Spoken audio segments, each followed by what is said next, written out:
J'ai écrit le livre Mythe de Tarzan, où les élites africaines face à leurs propres responsabilités. Il ne s'agit pas d'un procès d'intention envers ceux qui seraient responsables du sort actuel de l'Afrique. Non, il ne s'agit pas aussi d'un coup de gueule.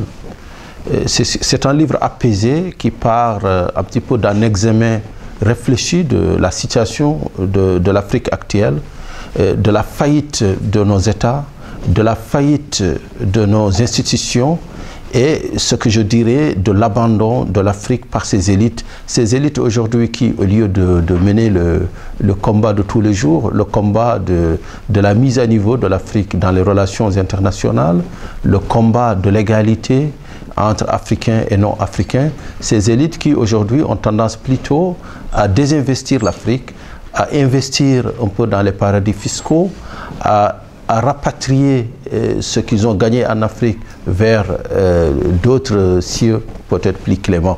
Donc c'est un livre aujourd'hui qui s'interroge sur cette Afrique-là, cette Afrique où les Africains qui y sont ne semblent pas très concernés par ce qu'on appelle l'émergence de l'Afrique.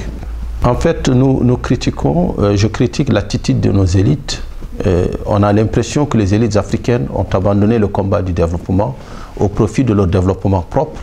On a l'impression qu'aujourd'hui, quand on voit où les élites investissent, c'est surtout à Londres, à Paris, à New York, dans les biens immobiliers, où sont leurs comptes en banque, c'est surtout à Londres, à Paris et à New York. Où leurs enfants font les études, c'est surtout là-bas, et c'est l'école publique qui est abandonnée.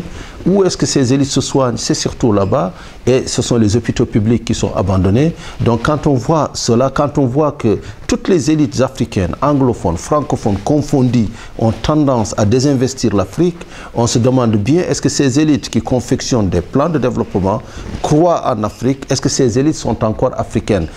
Dans le livre, nous disons que l'Afrique serait-elle gouvernée par des expatriés? Parce que ces élites, c'est pas qu'on soit contre la double nationalité finalement, mais toutes ces élites ont d'autres nationalités, ont des comptes en banque qui sont logés ailleurs qu'en Afrique, mais est-ce que ces élites peuvent développer l'Afrique? Donc c'est une interrogation lucide qui revient sur un vieux débat de la place de l'Afrique dans les relations internationales. Parce que quand vous voyez qu'aujourd'hui, les Africains, pour aller ailleurs, pour se mouvoir dans la mondialisation, ont besoin par exemple de visas et qu'à l'inverse, les autres pays pour venir en Afrique n'en ont pas besoin, on se dit que les élites africaines n'ont pas assumé leurs responsabilités. Leur responsabilité, c'est non seulement de développer l'Afrique, mais aussi c'est de faire en sorte que l'Africain soit traité au même pied d'égalité que n'importe quel citoyen de ce monde. Voilà le propos de ce livre.